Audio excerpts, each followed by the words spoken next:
Muito bem, gente bonita, gente querida, obrigado pelo carinho, obrigado pela companhia. Eu sou o Jonas Filho desde pequenininho, esse é o Sai da Lama, considerado o quinto melhor podcast político do Maranhão. A gente vai conversar hoje com o senador, para mim eterno senador, Roberto Rocha. Tudo bem contigo? Diga-me lá, senador. Tudo bem, Jonas. Conte-me tudo, não me esconda nada. Prazer todo nosso. Prazer nosso aqui, para você não sabe. Sai da Lama. Eu quero começar te perguntando o seguinte: todo mundo sabe, todos nós sabemos. Flávio Dino está te perseguindo pra cacete, está te processando. Como é que é esse negócio? Está te processando por quê, senador? Mas eu não entendo por que essa coisa pessoal, né? Porque não é mais política, né? Porque se fosse político, já era proibido para ele fazer política, né? Se ele quisesse fazer política, ele que continuasse no campo da política, como eu. Eu fui convidado para ser ministro do TCU e eu não aceitei. Porque quando você vai para um órgão desse, para um tribunal desse, você é obrigado a deixar de fazer política, porque é proibido por lei. Se você faz, é escondido. E quem faz as coisas escondido faz de forma errada. E eu não aceitava, não aceitei assim. Eu estava com meu filho doente, a vaga era do Senado, era de um maranhense, o Carreiro, e ele ia se aposentar. Eu que fui lá, consegui antecipar a aposentadoria dele, ele até pediu a Embaixada de Portugal, eu que falei com o Bolsonaro para conseguir, ele antecipou, e no final eu não aceitei. Terminei apoiando o Anastasia, que era do meu partido, eu era o líder do partido, PSDB. Então, não é porque você é convidado para ir para um tribunal superior que você tem que renunciar aos votos que você teve. Olha, eu estava na metade do mandato e tinha um motivo de força maior, meu filho com câncer. Mas eu não aceitei. E já o Flávio Dino, ele foi eleito senador e ele, no primeiro ano de 8, ele renunciou ao mandato para ser ministro do Tribunal do STF. Bom, confesso que, de algum modo, fica até um tanto quanto envaidecido e satisfeito. Satisfeito por quê? Porque sai da política, né? O tiro dele não combina com o meu. A visão ideológica dele não combina com a minha. Por isso que a gente não se deu bem no governo. Entendeu? Enquanto estava no parlamento, a gente estava bem. Ele foi deputado federal junto comigo. Mas no governo, ele implementou políticas públicas que não combinam comigo. Por exemplo, o comunismo. Onde é que deu certo no mundo? Se tem um Estado que precisa de investimento privado para sair do atoleiro, para sair da lama, é o Maranhão. Que tem atrativo econômico imenso, talvez seja o pedaço de chão mais rico do Brasil, entendeu? Mas que precisa de investimentos privados. Não é só investimento público. É preciso entender de onde é que vem o dinheiro do governo. O dinheiro do governo ele não vem da folha das árvores, da chuva. O dinheiro do governo vem das pessoas. Pessoas físicas e pessoas jurídicas, empresas. Basta você ter um contra-cheque para estar lá o governo, teu sócio. Ou não é? Basta você ter uma empresa que está lá o governo, teu sócio. A carga tributária no Brasil é uma das maiores do mundo. Então você trabalha quase que um terço do ano para o governo. É um sócio grande. Significa que quanto mais você aumenta imposto, mais você aumenta a participação do teu sócio. E você diminui a tua capacidade de investir e contratar pessoas. Então é um equívoco completo. E o Maranhão tem a maior carga tributária do Brasil de ICMS. Como é que pode o povo mais pobre do Brasil ser o que mais paga ICMS? É evidente que não está correto. E eu conheço bem isso, né? Eu fui o relator da reforma tributária. Bom, mas para não fugir do tema da tua pergunta, eu não entendo por que ele tem essa sanha, essa sede de me prejudicar, de me perseguir, que eu nunca fiz nada para prejudicá-lo. Aliás, você me conhece há muito tempo. Eu nunca fiz nada para prejudicar ninguém. Nunca usei o mandato para perseguir ninguém. Nunca. Nunca, nunca, nunca. Eu, se não puder fazer o bem, o mal mesmo é que eu não faço. Entendeu? A política serve para unir as pessoas, não para dividir. Entendeu? E ele não. Ele pensa diferente. E eu nunca fiz mal para ele, muito pelo contrário. Eu fiz foi o bem para ele, eu fiz ele realizar o maior sonho da vida dele. Ajudei a realizar, que foi ser governador do Maranhão. E tu diz assim, e por que tu ajudou, Roberto? Não foi ele que te ajudou? Veja bem, o que é uma coligação? É uma via de mão dupla. Sim. Uma que dá e uma que recebe. É mais ou menos como um casamento. Quando você casa, homem e mulher, tem um objetivo, fazer família. Se o homem ou a mulher pudesse fazer filho sozinho, não precisava casar. Correto? Não precisava casar. Mas é, infelizmente, comum, mesmo jurando diante de Deus, na igreja, separar as escovas de dente do homem e da mulher. Mas você não tem ex-filho. Não tem ex-filho. Então tem uma coisa no meio que é nobre, que você tem que preservar, que é a família, o filho, os filhos. Mais ou menos assim eu comparo. Você tem uma aliança, governador e senador, duas eleições majoritárias. O governador se elege sozinho? Em algum estado do Brasil, você já ouviu falar que o governador, mesmo sentado na cadeira, ele se elege sozinho no partido dele? Não. Ele precisa de coligação. Para quê? Para buscar o objetivo. Qual é? Metade mais um. Então, mesmo assim, não é dado o direito a quem tem metade mais um, ou seja, maioria, governar para essa metade mais um. Para essa maioria. Tem que governar para todos. Ora, se não pode governar para metade mais um, que é a maioria, imagina para o seu partido. E você não foi eleito só por ele, você foi eleito por um grupo de partidos. Então o Flávio Dino, em 2014, estava onde? No PCdoB. Sim. O PCdoB é um partido muito pequeno. Tanto que está aí, ó, o PCdoB agora não tem mais nenhum deputado federal. É verdade. Bastou perder o governo. É. Era só o que alimentava o partido, era o governo. Bom, aí o que aconteceu? Como que ele poderia ser candidato sozinho pelo PCdoB? Nunca. Tá, mas qual é o aliado preferencial dele, do PCdoB? É o PT, que tinha como candidato a Dilma, correto? Sim. Reeleição da Dilma. A eleição em 2010, a reeleição em 2014. Sucede que o PT estava com Sarney. Chegou a ser o vice da Rosiana em 2010, que foi o Washington Oliveira. E coligou com o Edinho Lobão em 2014, o PT. Então como é que ele podia ser candidato sozinho pelo PCdoB? O partido dele estava com o PT, mas o PT não estava com ele aqui no Maranhão. Tá. E o que é que ele contou? Ele contou na política nacional, porque isso é um combo, Jonas. Eleição majoritária é um combo, é um 3 em 1. Presidente, governador e senador. Não há eleição solteira. Não, você é candidato sozinho a governador. Ou então sozinho a senador. Não existe isso. Bom, ele contou com quem? Com Aécio Neves e com Eduardo Campos. Aécio Neves era candidato do PSDB e Eduardo Campos candidato do PSB. Cada um tinha os seus partidos aliados. Nós trouxemos para o Flávio. Eu era do PSB do Eduardo Campos, mas sempre me identifiquei e fui do PSDB. De tal modo que, na véspera das convenções, o Aécio Neves, senador, presidente do partido, candidato a presidente da República, me chama para conversar em Brasília. Roberto, conversei com o Eduardo. Não tem condição de a gente apoiar um comunista lá no Maranhão. Então é o seguinte, ó, eu sei que tu está no PSB, partido do Eduardo, eu e Eduardo não tem problema. Meu negócio é segundo turno. Primeiro turno é treino, segundo turno é o jogo. Eu quero ter o apoio no Maranhão, é no segundo turno. Primeiro turno tu pode apoiar o Eduardo. Eu disse, mas ele queria que eu fosse candidato a governador. Tanto ele quanto o Eduardo. Eu disse que não ia, porque eu já tinha feito um compromisso com o Flávio. E se o Aécio quisesse, colocasse o vice-governador do PSDB. Porque só tinha 3 vagas. Governador, vice-governador e senador. Daí nasceu a candidatura do Brandão, do PSDB. Porque até então, quem era o vice do Flávio Dino? Do PDT. Do PDT. Quer dizer que eu não ajudei? Se não fosse eu, nem candidato ele era. Mas só que depois da eleição, isso não é uma foto, é um filme. Parte do filme você não conhece. O que você conhece? É a foto da vitória. Bom, aí ele atuou como se tivesse sido eleito sozinho e ainda elegeu os outros que estavam com ele. Como se ele fosse assim o super-homem da política do Maranhão. Peraí, calma. Considera que todos os louros da vitória sejam exclusivamente Não, é porque não quer base aliada. Quer base alugada. É isso?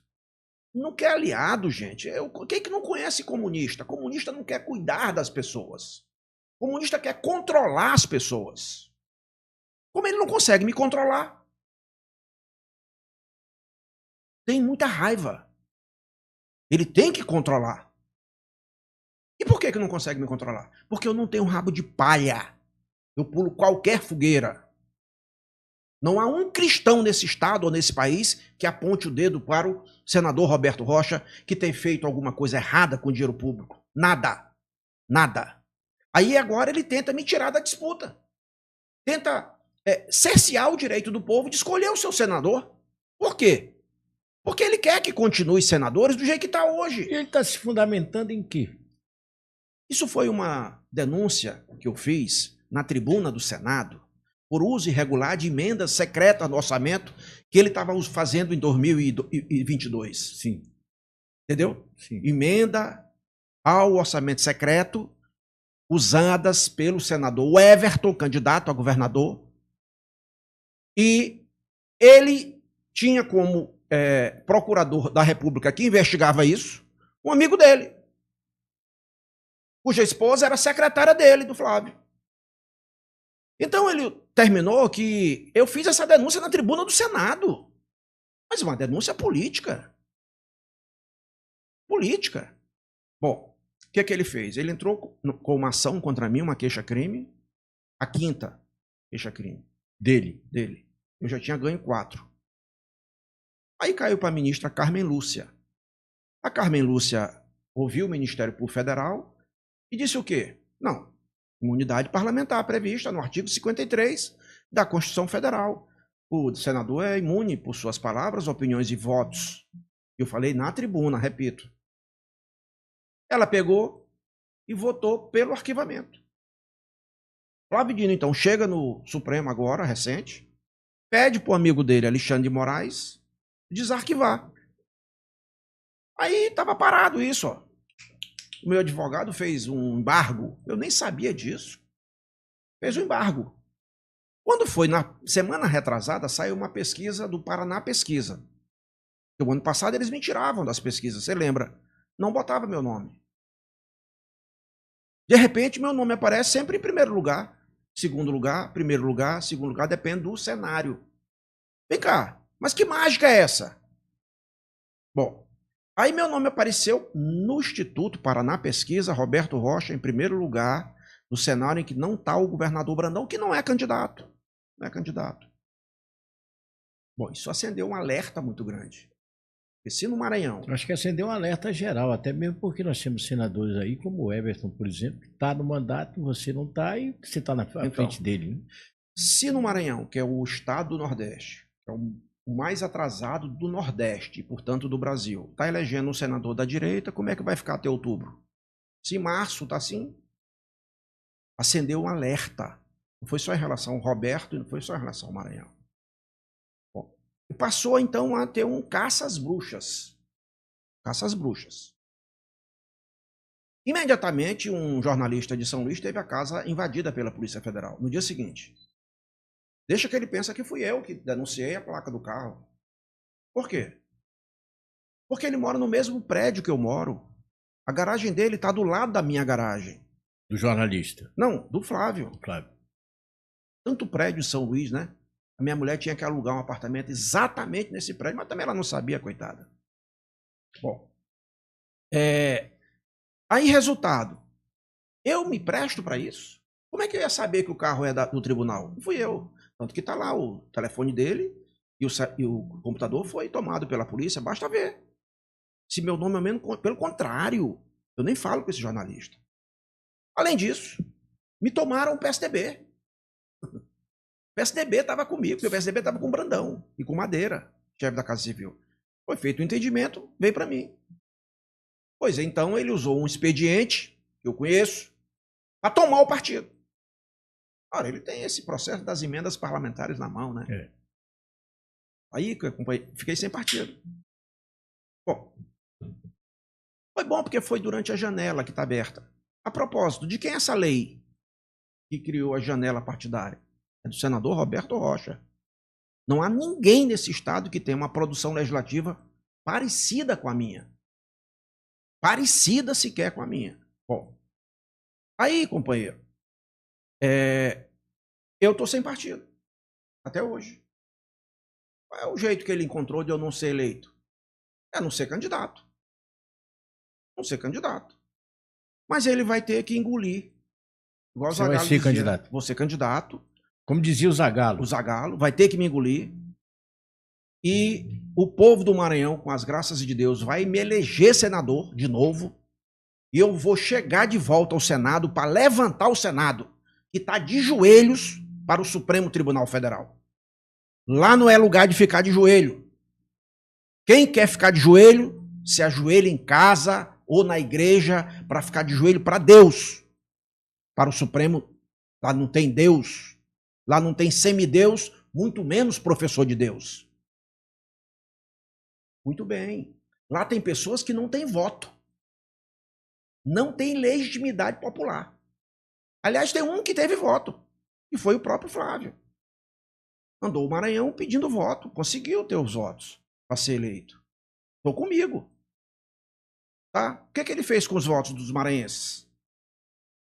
No primeiro ano, jogou na lata do lixo. Trocou por um voto do Lula. Um voto do Lula. Para virar ministro do Supremo. No lugar dele, no Senado, botou quem?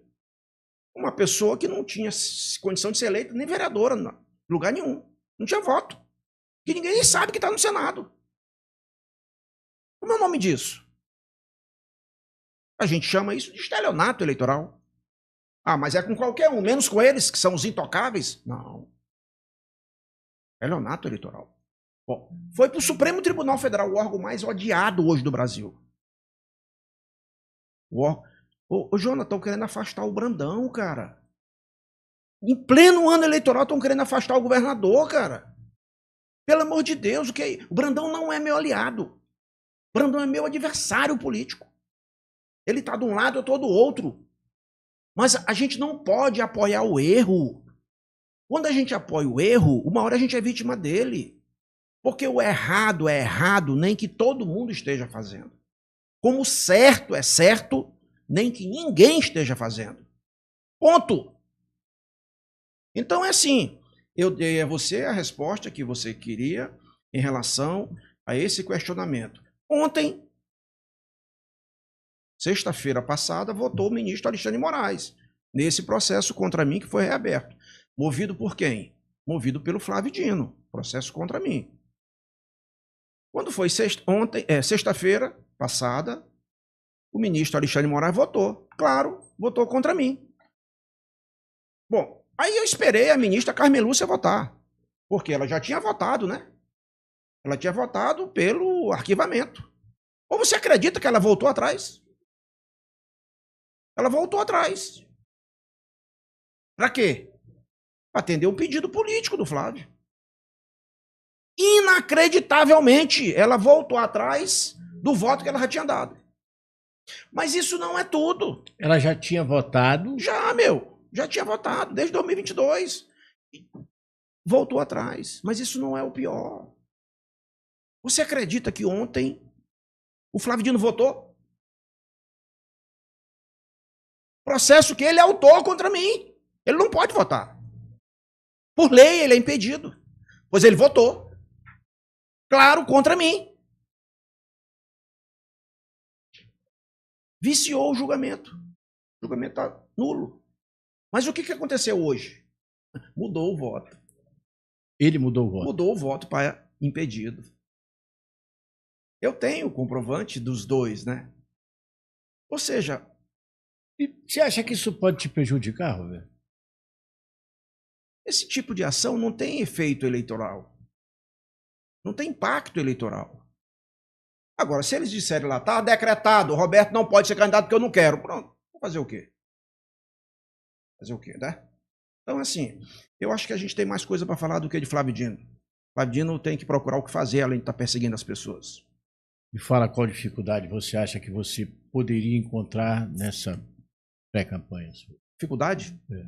Bom, eu sou um candidato que não tem um governo federal, não tem um governo estadual, não tem um governo municipal, não tenho nenhum deputado estadual, nenhum deputado federal, não tenho mandato, eu não tenho sequer partido, não tenho mídia, não pago ninguém, até porque eu não tenho condição de fazer isso, não tenho governo.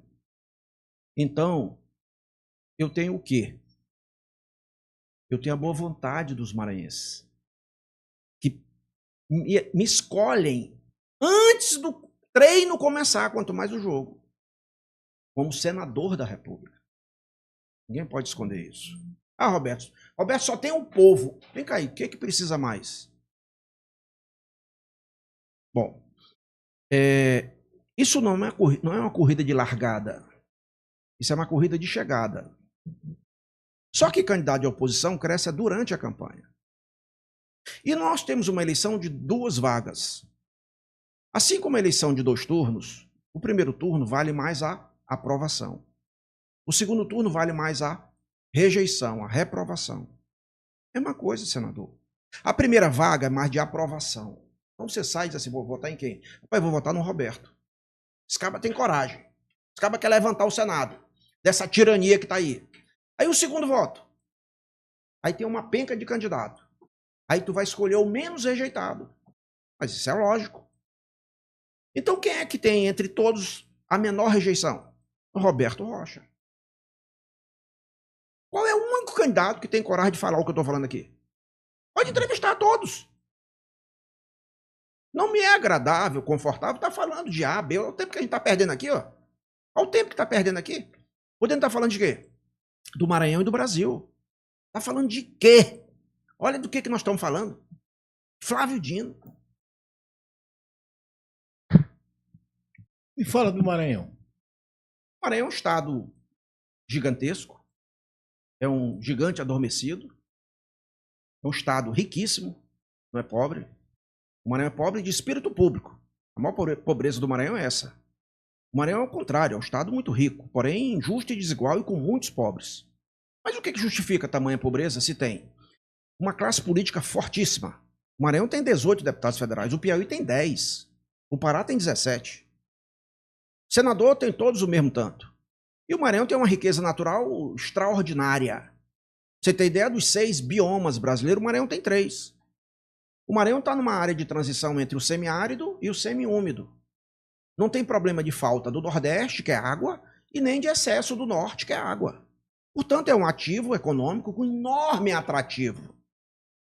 Tá, e o que é que falta? Isso, por si só, faz a população melhorar sua renda? Gera riqueza? Não, senão a Venezuela, o povo não estava fugindo de lá para comer. E não leva nem gato, porque já comeu os gatos que tinha dentro de casa.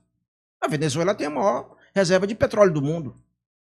Mas é porque falta investimentos privados para transformar essa riqueza natural em renda, para o povo ser sócio da riqueza. Bom, então o que é que acontece? Você vai agora lá na litorânea, você vai ver um monte de navio saindo. Quantos navios tem de container? O que é container? Aquelas caixas de metal que leva ou traz insumos e leva manufaturado, produto acabado. Quantos containers tem? Nenhum. O que está levando? Produto primário, grãos, soja, milho, produzido em monocultura. Os graneleiros, na verdade, não tem contêiner. Produzido em monocultura, na região sul do Maranhão, que hoje nem tratou para ser tratorista mais. E semi-elaborado, produto semi-elaborado como minério, que vem do Pará também com máquina e tal, põe dentro do navio e vai embora.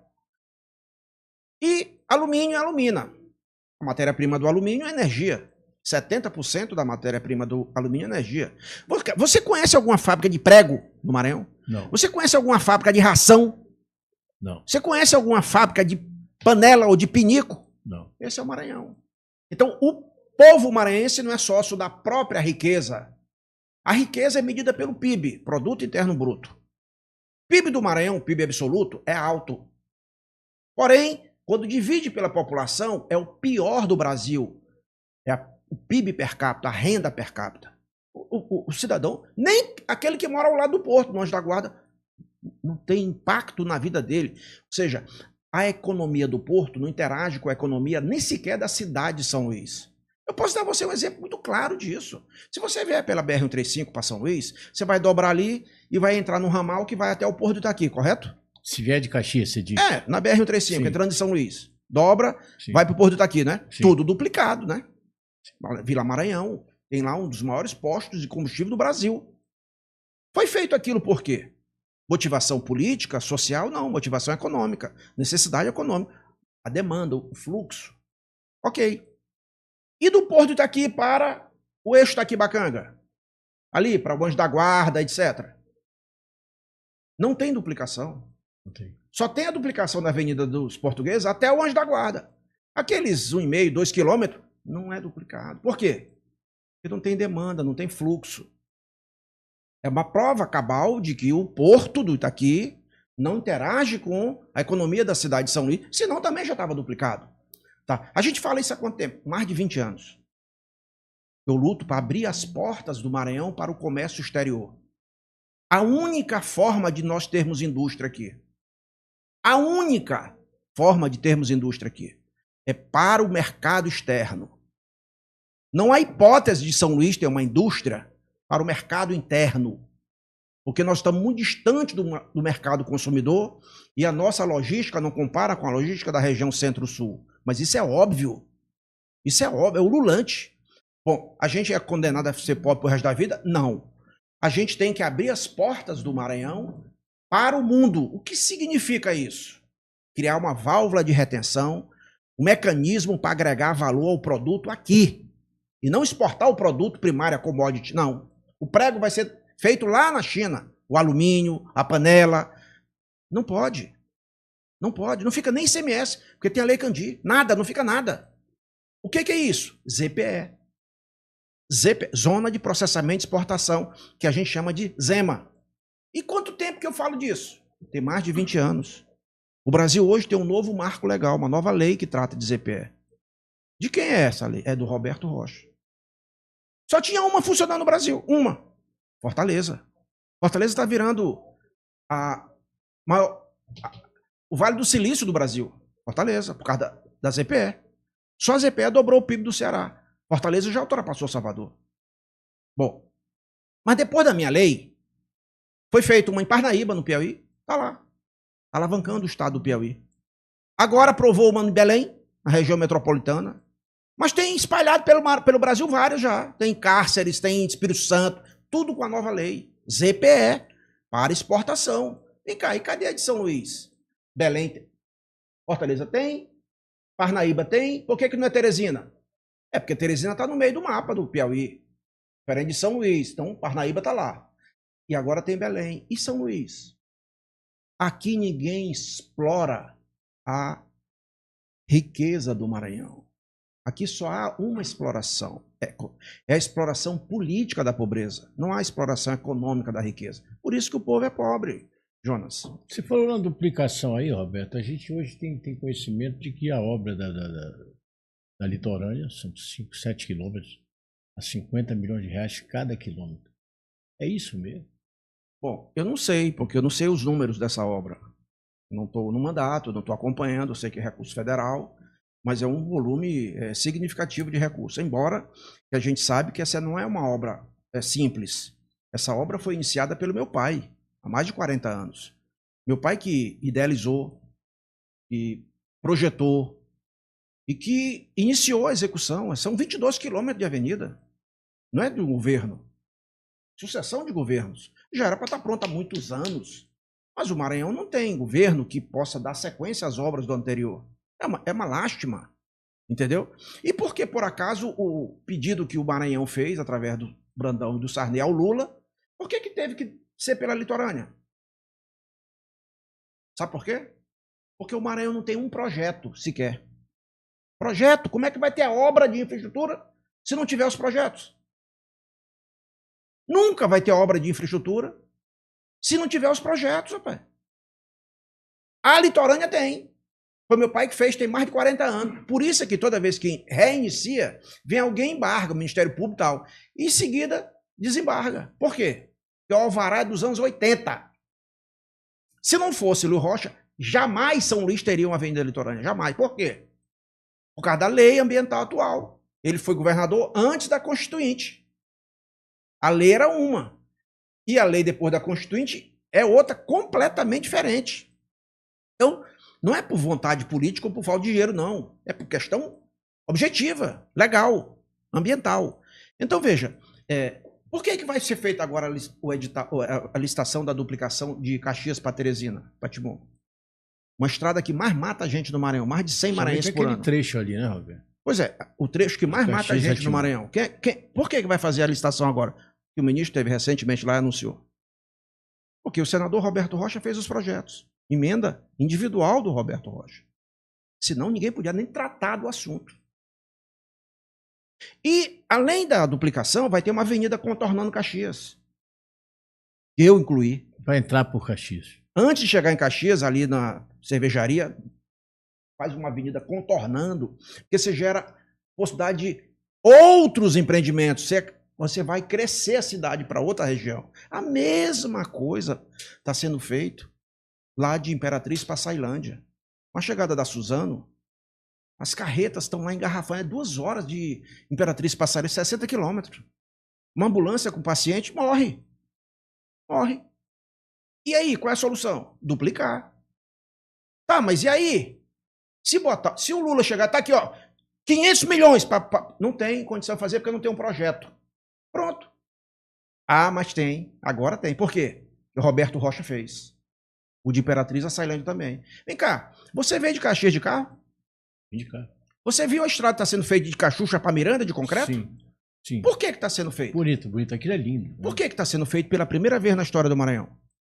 Porque alguém fez o projeto. O Lula tem o mérito de estar tirando do papel.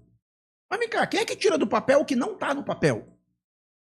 Verdade. E quem é que colocou no papel? Verdade. Quem fez os projetos? Senador Roberto Rocha. Tá, mas foi só essa? Não. Miranda, Santa Inês e Santa Luzia, BR-222. Que, aliás, é o dobro do tamanho dessa. A mesma coisa, de concreto. Entenda. Nunca vai ter uma obra de... Como é que você constrói um prédio se não fizer antes os projetos, rapaz? Você pode até fazer um muro da tua casa sem um projeto. Você pode até trocar uma parede. Mas uma obra de infraestrutura, jamais. Então, esse é o problema do Maranhão. Qual o grande projeto teu, Roberto? Que é uma quantidade infinita. Eu já falei aqui vários, tantos projetos. Eu estou indo para a Baixada sexta-feira. Na tua opinião, qual é o melhor deles? Bom, eu não posso dizer, porque são de naturezas distintas. Por exemplo, a Baixada Maranhense é a região mais pobre do Maranhão e do Brasil. Porque não tem sequer água. Quando você chega no lugar, o que tem de mais importante? As pessoas. Sim. E depois? As águas. As águas. Então a Baixada Maranhense tem um problema. A primeira vítima desse fenômeno da maré que sobe e desce, a maré muito alta de São Luís, você sabe disso? É a Baixada. Água salgada. E como os rios estão se acabando no Maranhão, todos estão se acabando. Você conhece o rio Itapecuru? Sim. Acaba se acabando, praticamente. Pronto. Aliás, você sabe quem fez o projeto de revitalização ambiental do rio Itapecuru? Você? Eu, Roberto Rocha. O único do Maranhão que tem. Ou seja, se tiver que fazer uma obra amanhã, no rio Itapecuru, tem um projeto, porque é Roberto Rocha que fez. Mais de 12 milhões de reais de emenda, senador, individual. Isso dá voto? Nem você que é comunicador não sabe. Então, voltando para a Baixada. A gente fez o projeto dos diques da Baixada. O que é isso? Sai de Viana, vai até São Bento, Bacurituba. É uma parede. Não é parede, é um dique. O material é feito do campo, no verão. Então, ao final, vira uma divisão da água salgada com água doce. Porque você tem aquela língua salina, né? Que é o rio Mearim, que chega aqui em São Luís. Então, ali alaga a Baixada toda. Então não tem água. Água salobra. Não tem água. Simplesmente não tem água. Bom, aí com o dique da Baixada, o dique é assim. Aí você vai ter vários vertedouros, porque quando chover muito você abre, ou então quando não chover, tá, enfim. Aí você tem, de um lado, você vai ter um canal navegável, que é de onde você vai tirar o material para fazer o dique, o aterro, né? Como é feito estrada na Baixada. E em cima uma estrada. Uma nova estrada. Sim. Ok. A partir daí, dessa obra de infraestrutura, a Baixada vai ser um grande produtor de alimento. Você quer ver uma região no mundo que é muito semelhante? Guayaquil, no Equador. O cara está na mesma linha do Equador. Mesma coisa, Guayaquil. É o maior produtor de camarão do planeta. Guayaquil. Produz muito arroz. A Baixada tem condição de abastecer todos os brasileiros da região Nordeste só de arroz. Muita banana. Muita banana. Mas, eu repito, a opção política é fazer a exploração política da pobreza. Festa, carnaval, São João. Eu, governador, faria também. Mas não nesse padrão. Eu ia promover o crescimento econômico para que esses eventos pudessem ser bancados pelo capital privado também. Não só com o dinheiro do povo. Porque quem mais paga imposto nesse Brasil, proporcionalmente, sabe quem é? O mais pobre. O que está passando dificuldade até para comer. Ele é que banca essas farras todas aí. Nem sabe, né?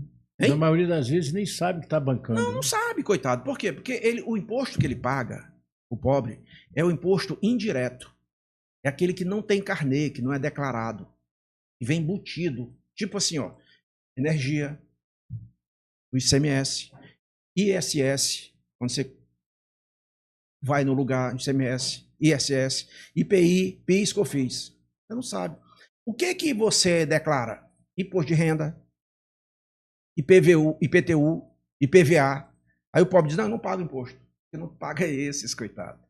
Mas ele paga da base consumo, que representa mais da metade da arrecadação tributária do Brasil. Ou seja, quem mais paga imposto proporcionalmente no Brasil é o mais pobre. Porque quando a gente recebe dinheiro, nós que temos uma renda melhor, a gente bota uma boa parte no consumo, na forma de energia, combustível, arroz, feijão, macarrão, etc. Mas não é só para comer que a gente está vivendo. Sobra para renda, poupança, fundo de renda fixa, etc. E sobra que acolá para o patrimônio ou propriedade. São 3 bases tributárias.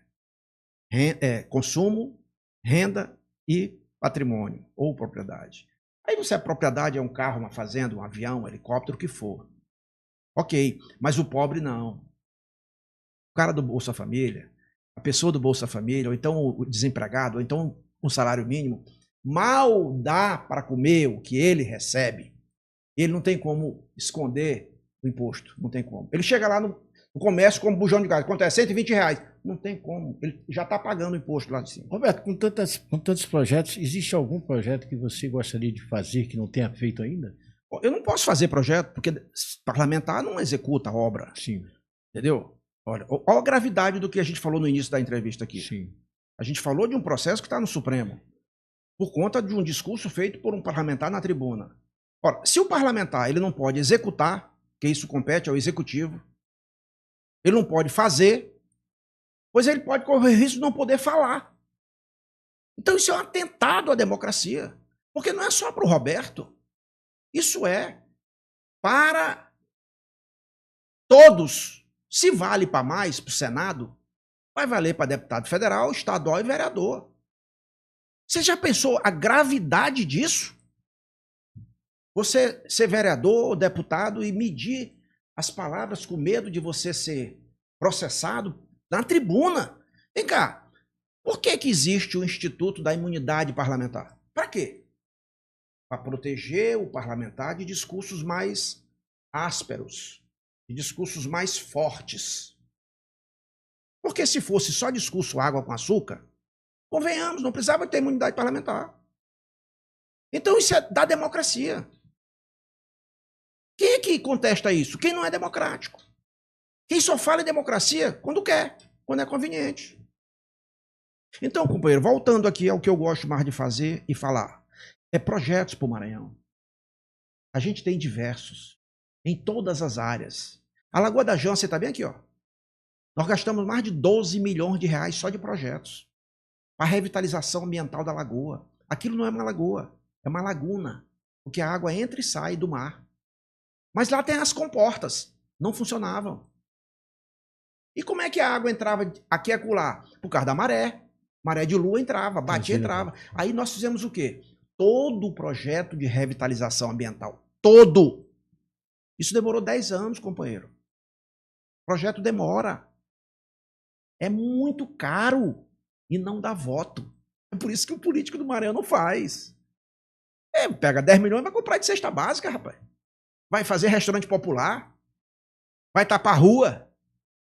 Vai fazer pintura de escola. Praça. Vai comprar óculos para dar pro povo. Pronto. Então, companheiro, se há alguém aqui que tem assim, o orgulho e tem a cabeça erguida, porque cumpre o dever que é de um senador da República, sou eu. Porque um senador não é a mesma coisa de um deputado federal, Jonas. Porque se fosse, não precisava ter 18 deputados e 3 senadores. Bastava ter 21 deputados.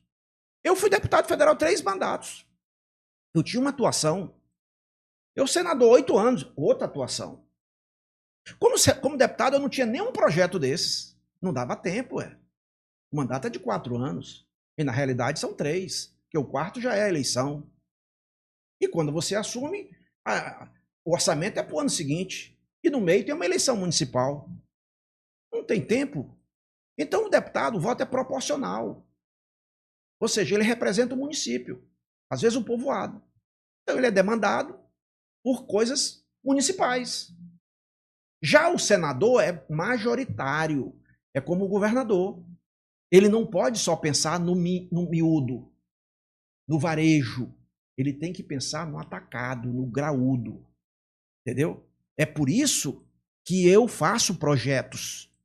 É por isso que hoje, se o presidente da República, seja quem for, chegar para o Maranhão e disser, tá aqui o dinheiro para poder tirar o povo da lama, como você tem aqui o seu programa, pode fazer. Por quê? Porque tem projeto do Roberto Rocha. E aí eu repito, o presidente Lula, independentemente de quem sejam os projetos, ele está tirando do papel. Se eu fosse senador, eu estava na tribuna fazendo esse reconhecimento a ele, ao presidente Lula. Eu não estou tentando usurpar mérito de ninguém.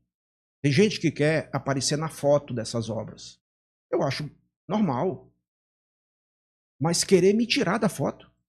Não, aí eu não aceito. Eu não aceito. Você sabe, a bancada do Maranhão... Caso aí, eles são querendo te tirar da foto e do fato. Porque a foto é que faz o fato. Exatamente. Vem cá. Você sabe se bem que tem político que se interessa somente na foto. Não quer... Você sabe quanto que a bancada do Maranhão tem por ano? No orçamento? Não. 500 milhões de reais. Meio bilhão. Muito dinheiro. Quanto que botou para algum desses projetos que eu estou te dizendo aqui? Nem R$1. Nem R$1. Desafio a mostrar. Nem R$1. É por isso que eu quero e vou voltar para o Senado. Senador, eu desejo todo o sucesso do mundo para você. Eu quero aproveitar e te convidar publicamente para que você faça uma entrevista com a gente lá no Caxias Shopping, no nosso Sai da Lama de Caxias. Tá? Quero agradecer a sua presença aqui, dizer que a gente torce por você. Eu sou teu fã incondicional, nunca escondi isso. Eu poderia denominá-lo de senador dos projetos. Sinta-se à vontade para as suas considerações finais. O governo anterior desdenhava de mim, dizendo que Roberto só fala em projeto faraônico, que demora realmente, projetos grandes, né? Mas na hora de anunciar as obras, aí quer estar lá, na foto, dos projetos do senador Roberto Rocha. A história do fato é a foto, né? O fato é a foto. Mas não tem problema. Não tem problema. Eu acho que, tanto que está aí, a população não é trouxa. Antigamente, o povo nunca foi trouxa. A história de dizer que o povo tem memória curta, que o povo merece... Não, nada disso. O que está mudando na política é isso aqui, ó. Isso aqui está tirando o poder do voto da mão do político para a mão do eleitor. Mas isso na eleição majoritária. Eu acredito até que esteja barateando as campanhas. Claro. Eu nunca fiz. A primeira viagem que eu vou fazer é agora. Sexta-feira eu vou para Pinheiro e São Bento. Nós vamos anunciar o DIC da Baixada, que é projeto meu, e mais um outro projeto de BR. O litoral norte do Maranhão é o único litoral do Brasil que não é asfaltado. E ele é uma MA. Federalizou, porque eu fiz na Câmara. BR-308. Aí o que eu estou fazendo? Ó, o projeto para executar a estrada. Como é o projeto? Garutapera, Luiz Domingues, Godofredo Viana, Cândido Mendes, Turiaçu, Serrano, Cururupu, Mirinzal, Central, Bequimão, Alcântara. Aí a gente está incluindo no projeto um ramal para sair de Bequimão, Perimirim, Palmeirândia, São Bento, Cajapió, Bacurituba, Cajapió. Aí chegou na beira do rio, que ali não é mar, ali é rio. Em frente você tem a Ilha dos Caranguejos. E em frente à Ilha dos Caranguejos, do outro lado, você tem a Estiva, em São Luís. E nós vamos fazer o projeto das 2 pontes. Pronto, você ligou a Baixada à ilha, o continente. Entende?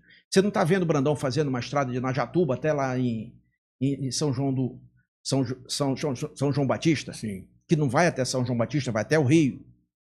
Eu que botei o dinheiro. Pergunte para o prefeito. Minha última emenda. Eu botei, chamei o prefeito, não é meu aliado, não votou em mim, depois da eleição, inclusive.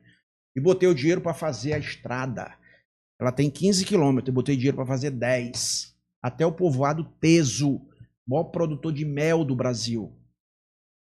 Aí o Brandão está aproveitando e fazendo até a beira do rio. E eu, como senador, vou fazer a ponte. O projeto primeiro e depois a ponte, ligando a Najatuba a São João Batista. Pode anotar aí, depois você me cobra.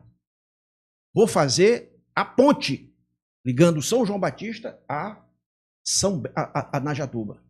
Combinado, então, a gente vai se encontrar em Caxias. Perfeito? À disposição. Microfones e câmeras abertas do Sai da Lama. Eu agradeço a vocês, eu agradeço a toda a população que me dá sempre o privilégio e a honra de poder nos ouvir. Quero agradecer especialmente ao povo da região leste. Eu tenho muito carinho. Acabei de falar para você, por exemplo, da duplicação da BR-316 de Caxias para Timon. Fizemos ali o projeto do contorno rodoviário de Timon, que foi recentemente inaugurado, o projeto do Roberto Rocha. Licodó, Parnarama. Nós colocamos o recurso no orçamento para concluir as obras da Dordormeia, do Baú até Timon. Foi Roberto Rocha, ainda no mandato de senador. Fui eu, ainda no mandato de senador. Então, eu tenho, assim, uma folha grande de serviços prestados nesse estado. Muito grande. E eu quero dizer que você pode juntar todos os 3 senadores atuais e compara com Roberto Rocha. Compara. Quem compara, vota. Roberto Rocha é senador. Não tenho dúvida. Muito obrigado, gente bonita, gente querida. Roberto Rocha foi quem conversou com a gente, foi o nosso entrevistado de hoje aqui no Sai da Lama. Muito obrigado pelo teu carinho, muito obrigado pela tua companhia. Eu vou embora porque ontem já era, hoje é o dia.